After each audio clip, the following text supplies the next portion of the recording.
Entergy. We've been getting so many updates from them and so many power outages from this storm. We have Entergy's president and CEO, Deanna Rodriguez, joining us right now by phone. Thank you so much for joining us.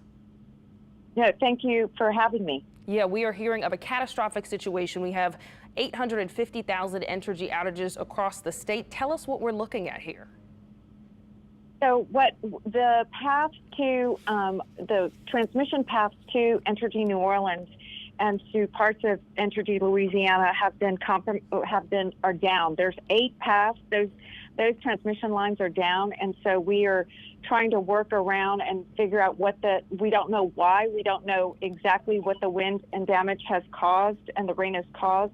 We just know that this storm was terrible. It was Category 4 storm, and we're still dealing with trying to figure out what damage exactly was done to our power lines. Sure, and we've been reporting that all morning long. I know you guys sent out that update yesterday as soon as you could, that those 8 transmission lines, those paths to power in New Orleans were down. What does that mean exactly? Is that a physical structure? We were also hearing that some important equipment of you guys was in the river. Is there any truth to that? Yes, there's a truth to all of it. In terms of what we're out doing today is trying to figure out what that looks like. So we don't know if the damage is extensive. We don't know if the damage is something that we can get up quickly or something that will take more time to get repaired. So that's what, now that the storm is past, sort of, there's still some weather out there. At least it's daylight, and we have crews that went out there at first dawn, and so they are out looking to see and assess what kind of damage we're talking about. Sure, and give us an idea. What kind of equipment is it that's in the river? What is that specifically?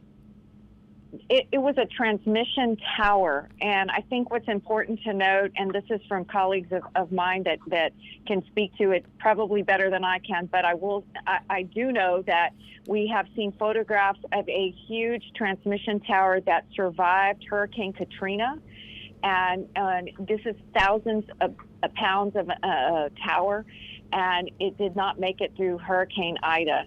So that's a lot to say that something did not make it this time around. It is a huge structure, and it did fall into the river. And so those transmission paths that you were talking about, those 8 lines, were connected to that transmission tower? It's one of the links to that to one of the transmission paths. So right now we have our teams looking at alternate paths, alternate routes. What they're gonna try to do is, first of all, assess the damage. That's what everyone is going out to do today. They will look at transmission damage. They're going to look at distribution damage. We're going to try to have all of these things working concurrently.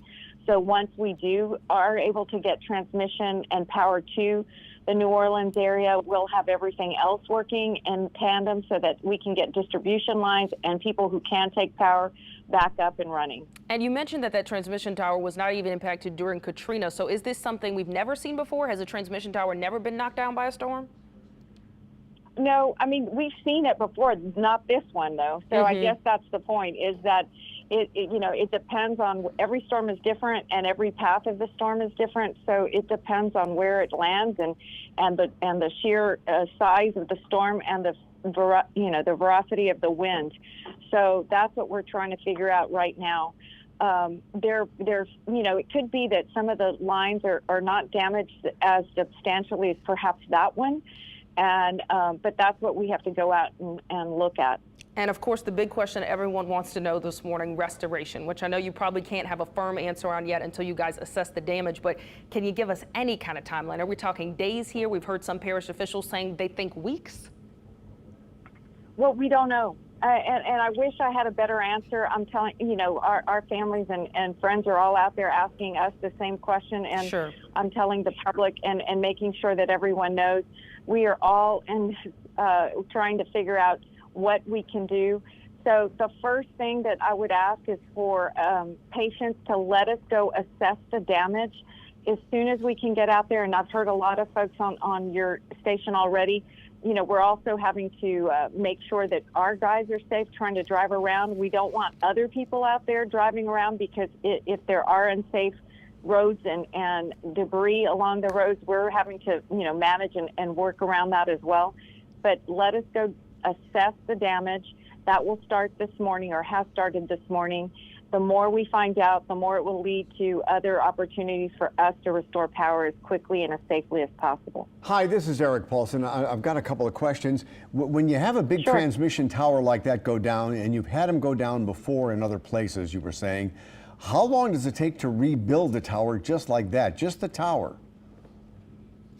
Yeah, I don't know. That one I don't know. I couldn't tell you the answer to that. It's not done overnight. I can tell you that. Yeah. Right.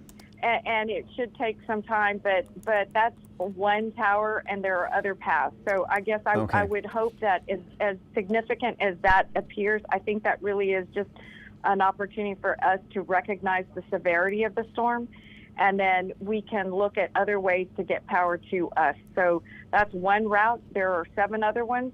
Okay. And we can do workarounds, and so that's what our smart people are back there doing, and trying to plan and figure out the scenarios that will help us get the power back on as quickly as we can. Yeah, and I know you just told Sheba that you can't give a timeline, but this is not something that's going to be done in a few days. This does seem like it's going to be a weeks-long process, and maybe even longer to get everybody up and running again.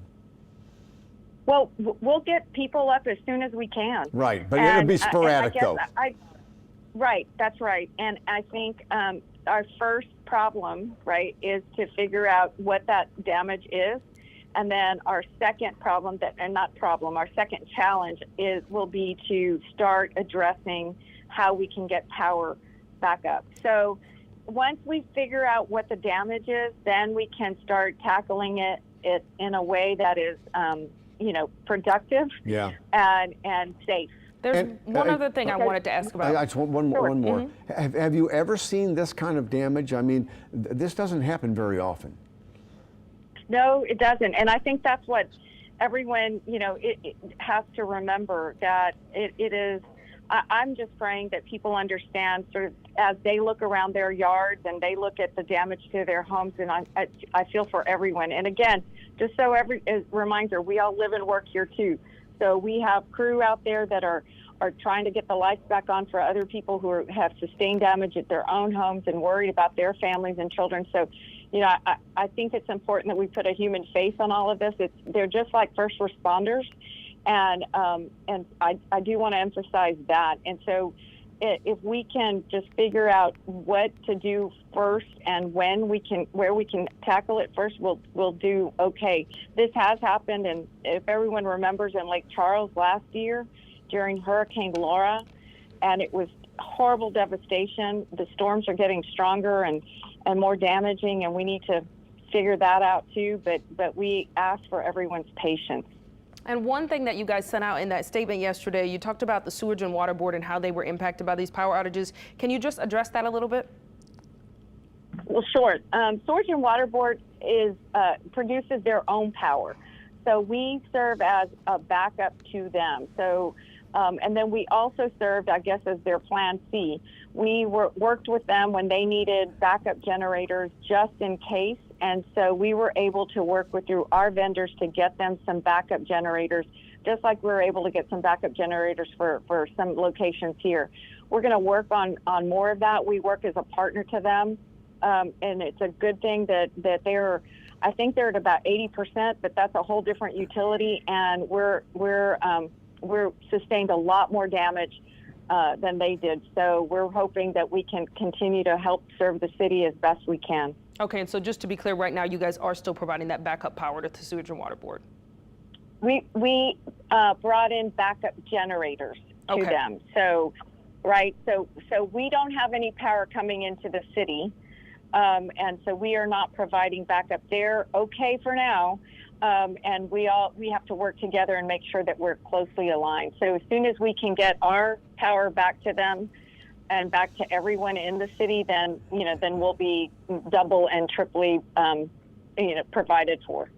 All right, Deanna Rodriguez, the president and CEO of Entergy New Orleans, thank you so much for joining us this morning. Of course, folks have been waiting to hear from you, and we know you're dealing with a lot, so thanks for stopping for a moment to communicate that to residents. I appreciate your time, and anything that we can get to any information to tell people to stay safe. Do not touch wires if they're down on the ground. Do not practice if you have a generator, practice safety using your generator. Right now is the most dangerous time, and we'll come back on and talk to customers anytime you need us. All right. Well, hopefully you guys can get to the problem and get it done as fast as possible. I know that's your goal. Yes, and prayers for everyone out there. Thank you so much. Thank you.